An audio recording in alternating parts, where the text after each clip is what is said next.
365 대화를 위한 성경 통독 시간입니다. 6월 19일 171차입니다. 오늘 읽으실 말씀은 시편 77에서 79편이고 묵상하실 부문은 77편 1에서 9절입니다. 말씀이 개요입니다. 시편은 하나님을 통치자로 또 하나님의 통치를 즐거이 따르는 사람들은 그의 백성과 양으로 말하고 있습니다. 이제 하나님께서 임재해 계시는 땅 위의 거처는 아주 중요한 곳입니다. 하늘의 보좌와 궁전을 대신해서 땅 위의 거처로 선택하신 곳이 시온산입니다. 이곳은 큰 왕의 성이고 그곳에 계시는 하나님 앞에 그의 백성들이 나가는 곳이기도 합니다. 그의 양과 백성들은 그곳으로 나가 왕이신 하나님께 예배하기 위해서 나갑니다. 77편의 배경에 대해서는 표제에 언급이 없습니다. 그렇지만 1에서 9절의 탄식으로 볼 때 이스라엘이 큰 고난을 당해 지어진 시인 것이 분명합니다. 또 전반적인 내용이 하박국 3장과 비슷해서 선지자 하박국이 이 시를 참조해서 하박국 3장을 기록했다는 그런 견해도 있습니다. 이런 점에서 남유다 16대 왕 요시야, 17대 여호아하스, 18대 여호야김 때에 활동했던 하박국 이전에 또 쓰여졌다고 추정하기도 합니다. 고통스러운 환난 날에 주의 긍휼을 구하면서 이전에 행하신 주의 기이한 일을 생각하고 또 찬양하는 시편입니다. 73편은 이스라엘의 역사를 회고하며 교훈을 시작합니다. 출애굽 때에 하나님께서 행하신 일과 특히 에브라임 지파의 불순종을 언급하면서 약속의 땅으로 인도하시고 땅을 분배하신 후에 배반한 에브라임 지파가 아닌 유다 지파를 택하신 것을 말하고 있습니다. 79편도 아삽의 시로 성전이 더럽혀지고 예루살렘이 돌무더기가 되었다는 것을 언급하는 것으로 볼 때 바벨론의 3차 침략으로 성전이 무너진 주전 586년 이후에 지어진 것으로 보입니다. 그러므로 아삽은 다윗 시대에 활동했던 찬양 단장 아삽이 아니라 그의 후손 중 한 사람이라는 말이 되겠습니다. 성전이 무너지고 사륙을 당하는 것을 목격하고 비통한 심정으로 자신들의 죄와 죄에 대한 용서와 원수들에 대한 복수를 기도합니다. 이방인들에 의한 성전 파괴와 사륙과 비방과 조롱의 모습을 주님께 말씀드리면서 주님의 진노를 이방에게 쏟고 자기 조상들과 자신들의 죄 용서해 주시기를 구하고 이방 나라들에 대한 복수와 주의 백성과 양으로서 감사와 전파할 것을 결심하는 내용입니다. 이제 예수 그리스도를 닮아가고자 하는 우리 목표를 향한 여행을 위해서 질문하고 대답하는 시간을 갖습니다. 첫 번째 77편 2절 나의 환난 날에 내가 주를 찾았으며 밤에는 내 손을 들고 거두지 아니하였나니 내 영혼이 위로받기를 거절하였도다. 시인이 위로받기를 거절한 이유가 무엇이었을까요? 지금 시인이 당하고 있는 고난의 정도가 너무 강해서 사람들의 그 위로하는 그 위로를 오히려 거절하고 오직 하나님께 아뢰고 응답을 받기 위해 손을 들고 위로받기를 거절하고 계속해서 간구하고 있다. 그런 내용이죠. 두 번째 77편 3절 내가 하나님을 기억하고 불안하여 근심하니 내 심령이 상하도다. 왜 시인은 하나님을 기억하면서 불안하고 근심해야 할까요? 또 왜 마음이 상할까요? 시인이 손을 들고 밤에 계속해서 기도를 드림에도 불구하고 이전에 기도에 응답해 주시던 때를 기억하면서 지금쯤이면 응답해 주실 때가 되었을 텐데 왜 상황이 바뀌지 않은 것인지 이런 생각 때문에 혹시 하나님께 용서받지 못하는 죄가 있는가? 하나님께서 나를 버리셨는가? 이런 생각 때문에 불안하고 근심스러운 마음을 갖게 되고 그것 때문에 마음이 무거워지는 것이지요. 그러나 이렇게 계속 주를 의지하고 기도할 때 주님께서는 반드시 응답하시는 것입니다. 세 번째, 78편 9절.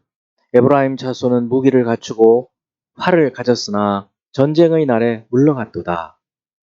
이 구절이 의미하는 것은 무엇일까요? 여러 가지 해석이 가능한 시편입니다. 무기, 활, 전쟁의 날. 이것은 실제적인 전쟁뿐만 아니라 영적인 전쟁을 의미하기도 하죠.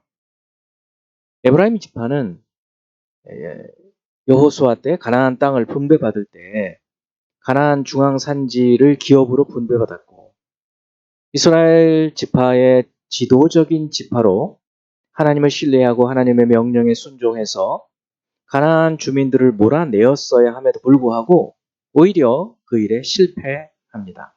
전쟁의 날에 물러갔다. 그런 의미죠.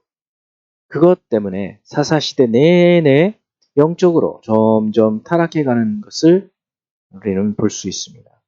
그 가운데에서 에브라임 자손이 지파가 더 오히려 앞서서 전쟁을 하고 주의 말씀에 순종해야 할 것인데 그러지 못했다. 그런 말씀입니다. 네 번째, 78편 60절. 사람 가운데 세우신 장막 곧 실로의 장막을 떠나시고, 실로에 장막이 있었을 때는, 성막이 있었을 때는 언제이고 또 언제 하나님께서 거기서 떠나셨나요? 실로는 가나안 땅을 정복한 후 각 지파에게 땅을 분배해 준 곳입니다. 이스라엘 온 회중이 실로에 모여서 회막을 세웠다. 여호수아 18장 1절. 여호수아는 실로에서 사람들을 보내 땅을 그리우게 했다. 여호수아 18장 8, 9절. 또 다시 실로에서 모여 여호수아가 그들을 위하여 실로의 여호와 앞에서 제비를 뽑아 그 땅을 분배했다. 여호수아 18장 10절. 또 그런 점에서 실로가 가나안 정착, 가나안 정복 전쟁 초기에 성막이 있었던 곳이죠. 실로는 여호와의 거처인 회막이 있던 곳으로 예루살렘의 성전이 지어지기 전까지 이스라엘의 가장 거룩한 장소가 됩니다. 물론 엘리 제사장이 사사가 되었을 때에 블레셋에 의해서 언약궤가 탈취당하면서 실로는 그 영광의 자리를 잃어버리게 되고 노비라는 곳에 또 성막이 있기도 하지요. 가나안을 정복한 여호수아 때부터 그런 점에서 사사 엘리 제사장 때까지 실로에 성막이 있었던 것을 알 수 있습니다. 다섯 번째, 79편 6, 7절. 주를 알지 아니하는 민족들과 주의 이름을 부르지 아니하는 나라들에게 주의 노를 쏟으소서. 그들의 야곱을 삼키고 그의 거처를 황폐하게 함이니이다.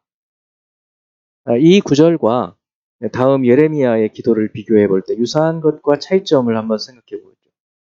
예레미야 10장 25절. 주를 알지 못하는 이방 사람들과 주의 이름으로 기도하지 아니하는 족속들에게 주의 분노를 부으소서. 그들은 야곱을 씹어 삼켜 멸하고 그의 거처를 황폐하게 하였나이다. 아니라. 자, 이 시와 또 이제 시편 79편과 또 예레미야 10장 25절에 이 예레미야서의 내용을 비교해 볼 때 유사한 점이 있고 또 차이점이 있는데 또 저작 연대가 무엇이 앞서는지 또 이유가 무엇이라고 생각하는지를 생각해 보기 바랍니다. 이 79편 6, 7절 말씀 이것을 볼 때 내용은 거의 비슷합니다. 예레미야와 그러나 예레미야의 기도가 더 강하고 또 울분에 차서 폭발하듯 표현하고 있죠. 그런 점에서 예레미야의 기도가 더 앞선 것이고 이 내용을 참고해서 아삽 자손이 예배의 기도문으로 시편 79편에서 시편으로 다듬었다고 또 학자들은 말하고 있습니다. 이제 한 구절의 말씀을 묵상하여 교훈으로 삼고 기도하는 시간을 갖습니다. 77편 1절. 내가 내 음성으로 하나님께 부르짖으리니 내 음성으로 하나님께 부르짖으면 내게 귀를 기울이시로다. 참으로 우리가 하나님께 나가는 자는 상 주신 분이심을 믿고 나가라 그랬는데 우리가 하나님께 나가는 방법이 기도이죠. 믿음으로 기도할 때 주께서 우리 기도를 들으시고 응답하실 것을 믿습니다. 이 기도를 드리는 저와 여러분이 되기 바랍니다. 기도하겠습니다. 하나님 아버지, 시편 기자들도 당시의 고난 가운데 오랫동안 기도해도 응답이 없었을 때에도 오직 우리 하나님을 의지하고 간구하여서 주님의 도우심의 손길을 경험했던 것처럼 저희도 고난의 때, 어려운 때, 주의 응답이 가까이 없는 것처럼 보일 때 주께 부르짖어서 주의 귀에 상달되고 응답을 저희들이 구하는 저희들이 되도록 도와주시고 주의 응답의 그 기쁨을 함께 누리도록 축복해 주옵소서. 예수 그리스도 이름으로 기도합니다. 아멘.